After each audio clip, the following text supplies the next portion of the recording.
তৎকালীন আমলে একটা রীতি ছিল, নিয়ম ছিল যে স্ত্রীকে যদি স্বামী বলতো তুমি আমার মা, তুমি আমার মা, এই কথা বললে কি হয়ে যেত? স্ত্রী তালাক হয়ে যেত। তার স্বামী ঝগড়া করে তাকে মা বলেছে। খাওলা রাদিয়াল্লাহু তাআলা আনহা এই নারী রাসূল সাল্লাল্লাহু আলাইহি সাল্লামের কাছে বিচার নিয়ে গেছে, নবী আমার সন্তান আছে, ছোট্ট দুধের সন্তান আছে, আমার 6 জন সন্তান, আমার স্বামী এই বয়সে আমাকে পৃথক করে দিয়েছেন, তালাক করে দিয়েছেন। যে শব্দ উচ্চারণ করেছে, আমাদের ধর্মে স্বামী স্ত্রীর সম্পর্ক থাকে না। ইয়া রাসূলুল্লাহ, আমার কি অবস্থা হবে? আমার সন্তানগুলো খানায় অনাহারে কষ্ট হবে, আর আমিও এখন দ্বিতীয় কোনো বিবাহ বন্ধনে আবদ্ধ হতে পারবো না। সে আগের জোয়ানের রূপ সৌন্দর্য আমার দেহের মধ্যে নাই, আমার এই শরীরে আকর্ষণমূলক কিছুই নাই, কেউ আমাকে গ্রহণ করবে না, আমি এই আইন মানি না। আল্লাহকে বলেন এই আইন দুর্বৃত্ত করে আমার জন্য কোনো বৈধের আইন আল্লাহ নাজিল করতে। দেখছেন, রাসূল সাল্লাল্লাহু আলাইহি সাল্লাম বললেন যে তোমার স্বামী তোমাকে যে কথা বলেছে, তোমরা স্বামী স্ত্রী পৃথক হয়ে গেছো, এখানে আর আমার কোনো কথা নাই। খাওলা রাদিয়াল্লাহু তাআলা আনহু চিৎকার দিয়া বললেন, নবী গো, দুনিয়ার সমস্ত ফয়সালা আল্লাহ পাক আপনার প্রতি নাজিল করে জানিয়ে দেয়। আল্লাহ পাক কোরআনের আয়াত নাজিল করে জিবরাইলকে পাঠায়, সব কিছু আল্লাহ আপনার মাধ্যমে ফয়সালা করে দেয়। আমার এই জটিলতা, এই সমস্যা কি আল্লাহ ফয়সালা করতে পারে না? যতক্ষণ পর্যন্ত আমার সমস্যা দূর না হবে, আমার স্বামীকে আমার জন্য বৈধ ঘোষণা না করা হবে, ততক্ষণ পর্যন্ত আমি আপনার দরবার ছাড়ব না। কেমন নারী দেখছেন, রাসূল সাল্লাল্লাহু আলাইহি ওয়াসাল্লামের সাথেও তর্ক বিতর্কে জড়িয়ে গেছে। কেমন জিদি নারী ছিলেন, ইসলামের জন্য তিনি কত কঠোর ছিলেন। আল্লাহ রাব্বুল আলামিন খাওলা রাদিয়াল্লাহু তাআলা আনহার চোখের পানি আল্লাহ কবুল করছেন। খাওলা কান্দে, লম্বা লম্বা সেজদা দিয়া কান্দে। মা আয়েশা সিদ্দিকা রাদিয়াল্লাহু তাআলা আনহা বলেন, আমি এই মহিলার কান্না দেখে, এই মহিলার চোখের পানি দেখে আমি নিজেকেও সহ্য করতে পারি নাই। আল্লাহ রাব্বুল আলামিন আমার নবীর কাছে এই অসহায় খাওলার জন্য আল্লাহ পাক কোরআনের আয়াত নাজিল করে দিলেন। আল্লাহু আকবার বলেন। আল্লাহ বললেন, কদ সামিআ আল্লাহু কাওলাল্লাতী তুজাদিলুকা ফী যাওজিহা ওয়া তাশতাকী ইলাল্লাহ ওয়াল্লাহু ইয়াসমাউ তাহাউরাকুমা ইন্নাল্লাহা সামিউম বাসীর। ইয়া রাসূলুল্লাহ, ইয়া হাবিবাল্লাহ, আপনি খাওলাকে জানিয়ে দেন, ওই নারীটাকে বলে দেন তার যে সমস্যাটা হয়েছে আমি আল্লাহ শুনেছি, আমি আল্লাহ সব শুনছি, কারণ আমি আল্লাহ ইন্নাল্লাহা সামিউম বাসীর, আমি আল্লাহ সব শুনি এবং সব দেখি। কথা ঠিক কিনা? আমি আল্লাহ এই নারীর পক্ষে ফয়সালা করে দিলাম। আল্লাযীনা ইউযাহিরুনা মিনকুম মিন নিসাইহিম মা হুন্না উম্মাহাতিহিম, ওই মহিলাই শুধুমাত্র তোমার মা হতে পারে যেই মহিলা তোমাকে দুধ পান করেছে। ওই মহিলা দুধ পান করানো মহিলা ছাড়া আর কোনো মহিলা মা হতে পারে না। কথা ঠিক কিনা? ইন উম্মাহাতুহুম ইল্লাল্লাহি ওয়ালাদনাহুম, ওই মহিলাই একমাত্র হারাম হয়ে যাবে যেই মহিলা সন্তানকে দুধ পান করিয়েছে। ওই সন্তানের জন্য দুধ মাকে বিবাহ করা হালাল না হারাম? আরো জোরে বলেন, আরো জোরে বলেন। আল্লাহ বললেন, খাওলা তো তার স্বামীকে দুধ পান করাই নাই, তার তো স্বামী, সে তার স্ত্রী। মা বলছে তো কি হইছে, আমি আল্লাহ আগের নিয়মকে বাদ দিয়া নতুন করে আমি খাওলার জন্য কিয়ামত পর্যন্ত নতুন আইন বিধান করে দিলাম। আজকে থেকে স্বামী যদি স্ত্রীকে মা বলে ডাক দেয়, ওই স্ত্রী তালাক হবে না, স্ত্রীর জায়গায় থাকবে। সূরাতুত তাওবার 111 নম্বর আয়াতে কারিমা তেলাওয়াত করেছি। রসুল পাকের অসংখ্য হাদিসের মধ্য হতে ছোট্ট একখানি হাদিসে পাক তেলাওয়াত করেছি, যে হাদিসখানি সুনানুন নাসাই এবং সুনানে ইবনে মাজাহ সহিহ হাদিসের মধ্যে, কিতাবের মধ্যে এসেছে। আল্লাহ পাক আমাদেরকে তৌফিক দিলে অল্প সময়ে নিজের আমল নিয়তে উম্মতের কল্যাণার্থে আজকের এই আয়াতে কারিমা এবং হাদিসে পাকের উপর সংক্ষিপ্তভাবে আলোচনা করার চেষ্টা করব ইনশাআল্লাহ। আল্লাহ রাব্বুল আলামিন বলেন, ইন্নাল্লাহা ইশতারা, নিশ্চয়ই আল্লাহ ক্রয় করে নিয়েছেন, মিনাল মুমিনিনা, মুমিনদের থেকে, আনফুসাহুম, তাদের জান, ওয়া আমওয়ালাহুম, এবং তাদের মাল, বিআন্না লাহুমুল জান্নাহ, বিনিময়ে আল্লাহ প্রদান করবেন জান্নাত। সুবহানাল্লাহ, আর জোরে বলেন। আল্লাহ পাক আমাদেরকে জান্নাত দিবেন দুইটা জিনিসের বিনিময়ে। আমরা বিক্রি করব, আল্লাহ ক্রয় করবেন, এর বিনিময়ে আল্লাহ আমাদেরকে জান্নাত দিবেন।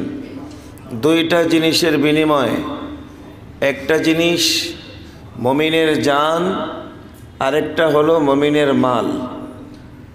বলেন, জান এবং একটা বিনিময় না দুইটা জিনিসের বিনিময় জান্নাত দিবেন? শুধু জান দিয়ে দিছেন বিষয়টা এমন নয়, মাল থাকলে মালও দিবেন। কথা বুঝে এসছে? ইউকাতিলুনা ফি সাবিলিল্লাহ, মুমিনরা আল্লাহর রাস্তায় লড়াই করবে, বেঈমান তাগুতের বিরুদ্ধে যুদ্ধ জিহাদ করবে। ফি সাবিলিল্লাহি ফায়াকতুলুনা ওয়া ইউকতালুন, মুমিনরা নিজেরা মরবে এবং মারবে। মুমিনরা কি করবে? মরবে এবং, জোরে বলেন, মরবে এবং খালি মায়ের খাবে বিষয়টা এমন নয়, শুধু মরবে বিষয়টা এমন নয়। মুমিনরা কি করবে? মায়েরও খাবে, মায়ের দিবেও। এটা আমার কথা? কার কথা? জোরে বলেন, আরো জোরে বলেন, আরো আওয়াজ দেওয়া বলেন। সূরা তাওবার 111 নম্বর আয়াত। বলেন, সূরা তাওবার 111 নম্বর আয়াত। 100 মুমিনরা শুধু মায়ের খাবে না, মুমিনরা মায়ের দিবেও। এটা কার কথা? দেখেন, আল্লাহ বলছে ওয়াদান আলাইহি, তারপরে বলছে ওয়াদান আলাইহি, এটাই আল্লাহর ওয়াদা। আমি চাই মুমিনরা জান দিবে, মাল দিবে, দিয়া আল্লাহর আমার রাস্তায় জিহাদ করবে। তারা শুধু মরবে বিষয়টা এমন নয়, বেঈমানদেরকে মারবে। কথা ঠিক কিনা? ওয়াদান আলাইহি হাক্কা, এটা আল্লাহর ওয়াদা। আর এটা শুধু কোরআনে আল্লাহ বলছেন বিষয়টা এমন নয়। দেখেন, আল্লাহ পাক ফিত তাওরাত ওয়াদান আলাইহি হাক্কান ফিত তাওরাত, তাওরাতও আল্লাহ বলেছেন, ওয়াদা করেছেন। ওয়াল ইনজিলি, ইনজিলও আল্লাহ পাক ওয়াদা করেছেন। ওয়াল কোরআনি, এবং কোরআনও আল্লাহ পাক ওয়াদা করেছেন। মুমিন শুধু মায়ের খাবে এমন নয়, মুমিন মায়ের খাবে এবং ওয়ামান নাওফা বিআহদিহি মিনাল্লাহ, আর আল্লাহ যেটা বলেন ওইটা করেন। বলেন আল্লাহ যার সাথে যে ওয়াদা দেয় ওই ওয়াদাই হয়। ওইটাই বাস্তবায়ন হয়। আল্লাহর ওয়াদার মধ্যে কোনো ডিপ্লোমেসি আছে? 2 নম্বরই আছে। গুলিস্তান থাইকা বলে আমি সিদ্দিক বাজার, বিষয়টা এমন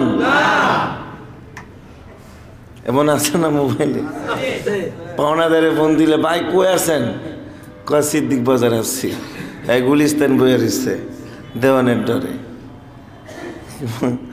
লুকোচুরি, ওয়াদা খিলাফ, পাওনাদারকে খালি ঘুরাইতেই আছে, দিচ্ছি, বছর পার হয়ে যায়।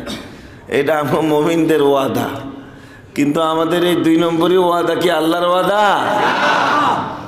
আল্লাহ বলছে ওয়ামান আওফা বিআহদিহি মিনাল্লাহ, আল্লাহ যেটা ওয়াদা করেন ওইটাই বাস্তবায়ন করেন। বিন্দু পরিমাণ, জাররা পরিমাণ আল্লাহ ছাড় দেয় না।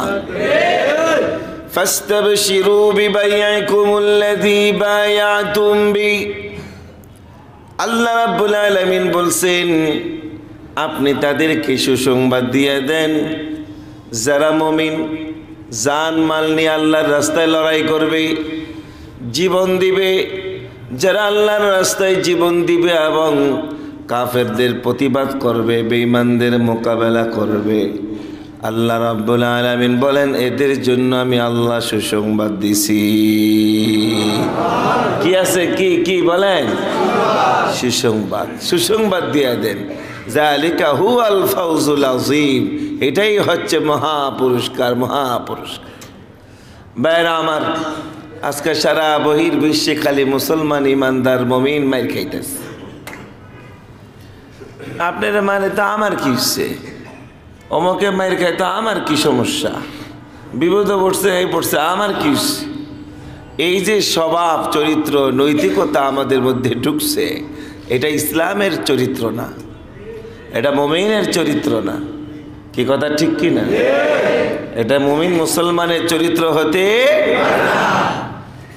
গত জুমায় বলেছিলাম হযরত জারির রাদিয়াল্লাহু তাআলা আনহু যুদ্ধ করতে গিয়ে তিনি বন্দী হয়ে গেছেন। 8 ঘন্টা বিরামহীন তিনি যুদ্ধ করেছেন। ঘোড়া দুর্বল হয়ে গেছে। ঘোড়ার কানে বলছে, ঘোড়া তোর কারণে যদি আমি পরাজিত হই, কাফেরদের হাতে বন্দী হয়ে যাই, তাহলে তোর বিরুদ্ধে রসুলের কাছে আমি বিচার দিব। ঘোড়া দাঁড়িয়ে গেছে। বিরামহীন যুদ্ধ করার পরে, দীর্ঘ 16 ঘন্টা যুদ্ধ করার পরে জারিরকে ইহুদিরা বন্দী করে ফেলছে। এই সংবাদ খালিদ বিন ওলীদের কানে আসছে। মদিনায় বসে রয়েছে? আরো জোরে বলেন। মদিনায় বসে থাকেন নাই। ওই মুহূর্তে, ওই অবস্থায় খালিদ বিন ওলীদ গোটা সংখ্যক সাহাবীদেরকে নিয়ে জারিরকে উদ্ধার করার জন্য, মুক্তি করার জন্যে খালিদ বিন ওলীদ ইহুদিদের বিরুদ্ধে যুদ্ধ করেছে এবং তিনি যুদ্ধ করেই ছাড়ছেন। যুদ্ধ করে জারিরকে মুক্তি করেই ছাড়ছেন, বের করে আনছে। ওই যুদ্ধে জারিরের আপন বোন হযরতে খাউলা রাদিয়াল্লাহু তাআলা আনহা, সে নিজ যুদ্ধে শরীক হয়েছে। একজন নারী, মহিলা যুদ্ধের পোশাক পরছে, বুঝাই যাচ্ছে না সে নারী না পুরুষ। এমন ভাবে যুদ্ধ করছে, একজন পুরুষের চাইতে ভালো যুদ্ধ করেছে। ঘোড়ার পৃষ্ঠে বসে অসংখ্য বেঈমানকে কতল করেছে। যুদ্ধ যখন বিজয়ী হয়েছে, তখন তা বুঝতে পেরেছে যে তিনি একজন নারী, পুরুষ নয়। যে খাউলা রাদিয়াল্লাহু তাআলা আনহা শানে আল্লাহ পাক একটা সূরা নাজিল করছেন, সূরাতুল মুজাদালা।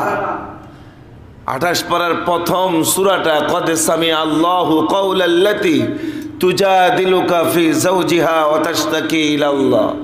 আল্লাহ বলছে আমি ওই নারীর কথা শুনেছি, যেই নারী তার স্বামীর সাথে ঝগড়া করে, তারা বাকবিতণ্ডা করে পৃথক হয়ে গেছে, তাদের কথা আমি শুনেছি।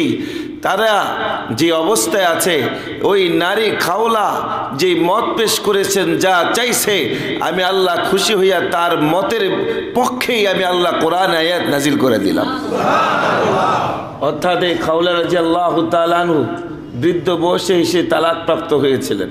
তৎকালীন আমলে একটা রীতি ছিল, নিয়ম ছিল যে স্ত্রীকে যদি স্বামী বলতো তুমি আমার মা, তুমি আমার মা, এই কথা বললে কি হয়ে যেত? স্ত্রী তালাক হয়ে যেত। তার স্বামী ঝগড়া করে তাকে মা বলেছে। খাওলা রাদিয়াল্লাহু তাআলা আনহা এই নারী রাসূল সাল্লাল্লাহু আলাইহি সাল্লামের কাছে বিচার নিয়ে গেছে, নবী আমার সন্তান আছে, ছোট্ট দুধের সন্তান আছে, আমার 6 জন সন্তান, আমার স্বামী এই বয়সে আমাকে পৃথক করে দিয়েছেন, তালাক করে দিয়েছেন। যে শব্দ উচ্চারণ করেছে, আমাদের ধর্মে স্বামী স্ত্রীর সম্পর্ক থাকে না। ইয়া রাসূলুল্লাহ, আমার কি অবস্থা হবে? আমার সন্তানগুলো খানায় অনাহারে কষ্ট হবে, আর আমিও এখন দ্বিতীয় কোনো বিবাহ বন্ধনে আবদ্ধ হতে পারবো না। সে আগের জোয়ানের রূপ সৌন্দর্য আমার দেহের মধ্যে নাই, আমার এই শরীরে আকর্ষণমূলক কিছুই নাই, কেউ আমাকে গ্রহণ করবে না, আমি এই আইন মানি না। আল্লাহকে বলেন এই আইন দুর্বৃত্ত করে আমার জন্য কোনো বৈধের আইন আল্লাহ নাজিল করতে। দেখছেন, রাসূল সাল্লাল্লাহু আলাইহি সাল্লাম বললেন যে তোমার স্বামী তোমাকে যে কথা বলেছে, তোমরা স্বামী স্ত্রী পৃথক হয়ে গেছো, এখানে আর আমার কোনো কথা নাই। খাওলা রাদিয়াল্লাহু তাআলা আনহু চিৎকার দিয়া বললেন, নবী গো, দুনিয়ার সমস্ত ফয়সালা আল্লাহ পাক আপনার প্রতি নাজিল করে জানিয়ে দেয়। আল্লাহ পাক কোরআনের আয়াত নাজিল করে জিবরাইলকে পাঠায়, সব কিছু আল্লাহ আপনার মাধ্যমে ফয়সালা করে দেয়। আমার এই জটিলতা, এই সমস্যা কি আল্লাহ ফয়সালা করতে পারে না? যতক্ষণ পর্যন্ত আমার সমস্যা দূর না হবে, আমার স্বামীকে আমার জন্য বৈধ ঘোষণা না করা হবে, ততক্ষণ পর্যন্ত আমি আপনার দরবার ছাড়ব না। কেমন নারী দেখছেন, রাসূল সাল্লাল্লাহু আলাইহি ওয়াসাল্লামের সাথেও তর্ক বিতর্কে জড়িয়ে গেছে। কেমন জিদি নারী ছিলেন, ইসলামের জন্য তিনি কত কঠোর ছিলেন। আল্লাহ রাব্বুল আলামিন খাওলা রাদিয়াল্লাহু তাআলা আনহার চোখের পানি আল্লাহ কবুল করছেন। খাওলা কান্দে, লম্বা লম্বা সেজদা দিয়া কান্দে। মা আয়েশা সিদ্দিকা রাদিয়াল্লাহু তাআলা আনহা বলেন, আমি এই মহিলার কান্না দেখে, এই মহিলার চোখের পানি দেখে আমি নিজেকেও সহ্য করতে পারি নাই। আল্লাহ রাব্বুল আলামিন আমার নবীর কাছে এই অসহায় খাওলার জন্য আল্লাহ পাক কোরআনের আয়াত নাজিল করে দিলেন। আল্লাহু আকবার বলেন। আল্লাহ বললেন, কদ সামিআল্লাহু কাওলাল্লাতী তুজাদিলুকা ফী যাওজিহা ওয়া তাশতাকী ইলাল্লাহ ওয়াল্লাহু ইয়াসমাউ তাহাউরাকুমা ইন্নাল্লাহা সামিউম বাসীর। ইয়া রাসূলুল্লাহ, ইয়া হাবিবাল্লাহ, আপনি খাওলাকে জানিয়ে দেন, ওই নারীটাকে বলে দেন তার যে সমস্যাটা হয়েছে আমি আল্লাহ শুনেছি, আমি আল্লাহ সব শুনছি, কারণ আমি আল্লাহ ইন্নাল্লাহা সামিউম বাসীর, আমি আল্লাহ সব শুনি এবং সব দেখি। কথা ঠিক কিনা? আমি আল্লাহ এই নারীর পক্ষে ফয়সালা করে দিলাম। আল্লাযীনা ইউযাহিরুনা মিনকুম মিন নিসাইহিম মা হুন্না উম্মাহাতিহিম, ওই মহিলাই শুধুমাত্র তোমার মা হতে পারে যেই মহিলা তোমাকে দুধ পান করেছে।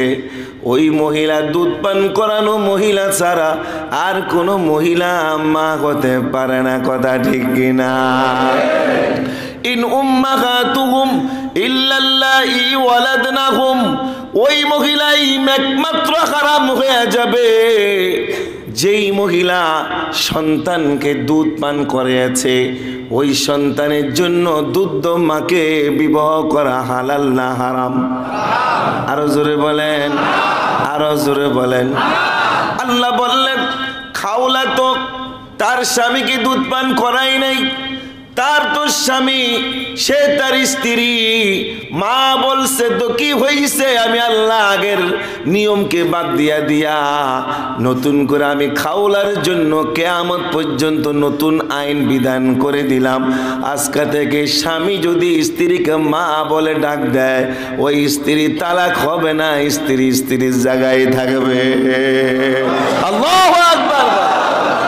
দেখছেন, এই নারীর কারণে এই আইন বাদ হয়ে নতুন আইন আল্লাহ দিয়েছে। কেমন বিধান! তাই বলে আবার আজকে থেকে মা ডাকা শুরু করেন নাম দেরা মিয়া, কবিরা গুনাহ হবে, কাফারা দিতে হবে।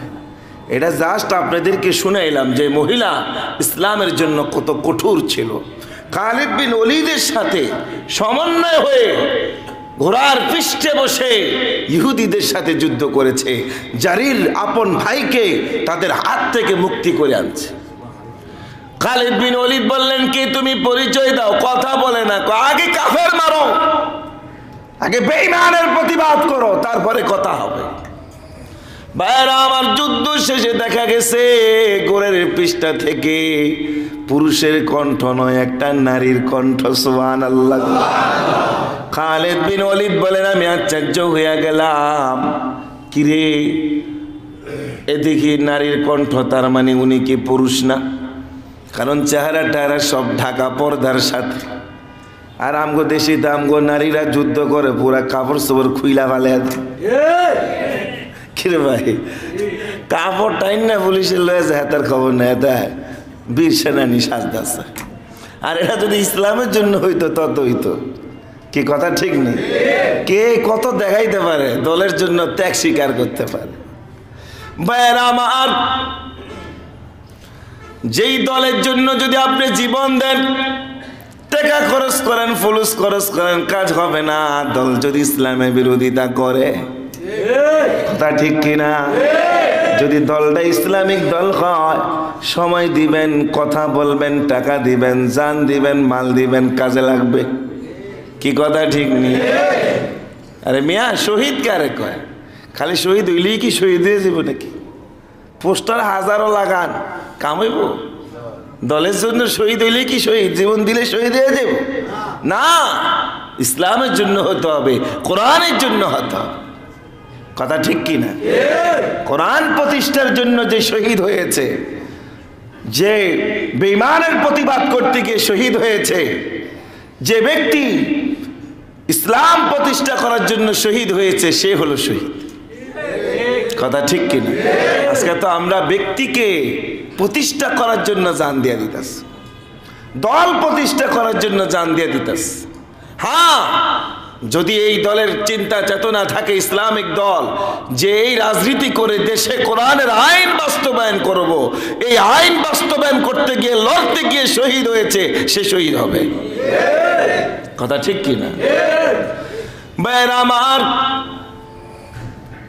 আল্লাহ রাব্বুল আলামিন বলেন, এ দুনিয়ার মুমিন, আমি তোমাদেরকে জান্নাত দিব, বিনিময়ে দুইটা জিনিস নিব।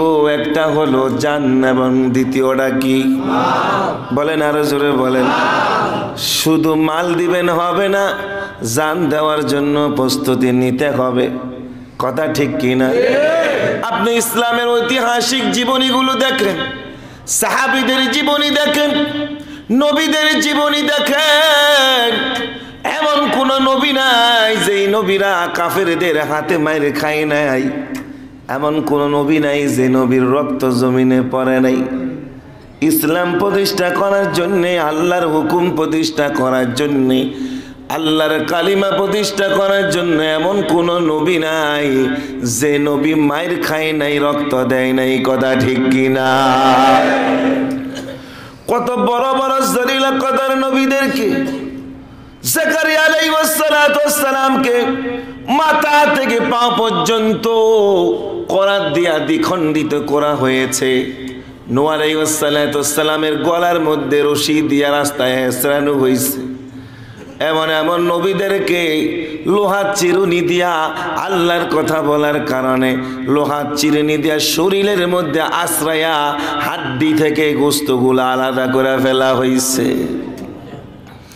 কত কষ্ট করেছি ওই নবীদের সাহাবীরা, কত কষ্ট করেছে। প্যারা নবী জনাবে মুহাম্মদুর রাসূলুল্লাহ সাল্লাল্লাহু আলাইহি ওয়াসাল্লাম কত কষ্ট করেছেন। 63টা যুদ্ধ করছে, 27টা যুদ্ধে নিজে সেনাপতি হইয়া কাফেরদের মোকাবেলা করছে। আহারে, যেই শরীরের মধ্যে মশা মাছি পর্যন্ত বসা হারাম ছিল, ওই শরীরের মধ্যে কাফেরের তিরাইশা লাগছে। কি জবাব দিবা মুসলমান ইমানদার বলো? যেই নবী ইসলাম প্রতিষ্ঠা করার জন্য পেটের মধ্যে পাথর পর্যন্ত বাঁধছে, এক সপ্তাহে পাথর সরাইয়া আদৌ প্রমাণ করে খন্দকের মাঠে যান, মদিনার পশ্চিম প্রান্তে গিয়া দেখবেন রে বাবা, ওই জায়গায় লম্বা খাল খনন করা আছে। আমার নবী খাল বানাইছে। কত শক্ত পাথরগুলো ভেঙ্গে ভেঙ্গে রাত দিন 24 ঘন্টা বিরামহীন পরিশ্রম করে 1000 সাহাবীদেরকে নিয়া খাল বানাইয়া ইসলাম রক্ষা করার জন্য বেঈমানের মোকাবেলা করছে। জান, ওখানে দেওয়া আছে 7 মাসাজিদ, 7টা মসজিদ আছে। পাহাড়ের উপরে, নিচে সমতল ভূমিতে জায়গায় জায়গায় মসজিদ দেওয়া আছে। আজ থেকে সেই 1500-1600 বছর আগের মসজিদ। খন্দকের যুদ্ধ কত বছর আগে হয়েছে, ওই স্মৃতিগুলো এখনো বিজড়িত হয়ে আছে রে বাবা।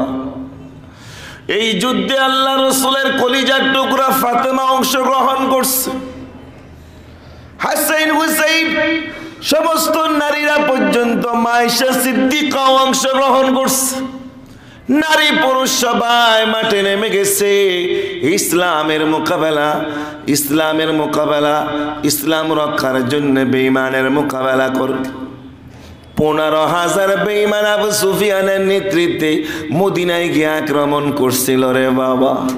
এটাই ছিল আমার নবীর শেষ যুদ্ধ, বাঁচা মরার লড়াই ছিল। আমার নবী বিন্দু পরিমাণ পিছপা হয় নাই। ওই যুদ্ধে আমার নবী 4 ওয়াক্ত নামাজ কাজা করে ফেলছে। জোহর, আসর, মাগরিব, এশা পর্যন্ত আমার নবী নামাজ পড়তে পারে নাই, সাহাবীরা পড়তে পারে নাই।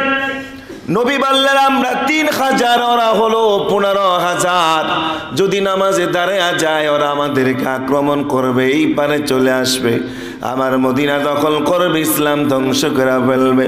সাহাবীরা রে, বিন্দু পরিমাণ বিশ্রামের সময় নাই। এমন শায়েস্তা, এমন প্রতিবাদ করবা, এমন মোকাবেলা করবা, একটা বেঈমান যাতে মক্কায় ফিরে যেতে না পারে। আল্লাহু আকবার! এমন যুদ্ধ করেছে। যান মদিনায়, মক্কা মুনাওয়ারাতে যান, জায়গায় জায়গায় সেই স্মৃতি বিজড়িত। হুদাইবিয়াতে যান, মক্কাতে নবী 1400 সাহাবী নিয়ে উমরা করতে আসছে, ঢুকতে দেওয়া হয় না। যে গাছের নিচে আমার নবী ওয়াদা করেছে, আমার নবী হযরতে ওসমান রাদিয়াল্লাহু তাআলা আনহুকে পাঠাইছিলেন, মক্কাতে যাও, গিয়া পারমিশন নাও মক্কার লিডারদের থেকে, মোদি মুহাম্মদ আসছে, উমরা করে চলে যাবে, কোনো যুদ্ধ নয়, কোনো জিহাদ নয়, কিছুই না। সে অস্ত্রবিহীন আসছে, ইহরাম পরে আসছে, সে মুহরিম হয়ে আসছে। যে অবস্থায় আছে সে যুদ্ধ করা হারাম, কারো গায়ে হাত তোলা হারাম। কাজে তাকে মক্কাতে ঢুকতে দেওয়া হোক, উমরা করার সুযোগ দেওয়া হোক। ওসমান ইবনে আফফান গেছে, অনুমতি চাইতে তাকে আটকে রাখা হয়েছে। রাসূল আর সংবাদ পাচ্ছে না। একজন সংবাদ দিল, ইয়া রাসূলুল্লাহ, আপনার ওসমানকে তারা শহীদ করে দিয়েছে। শুধু সংবাদ পাইছে, আল্লাহ রাসূল সাল্লাল্লাহু আলাইহি ওয়াসাল্লাম এভাবে হাত রাখলেন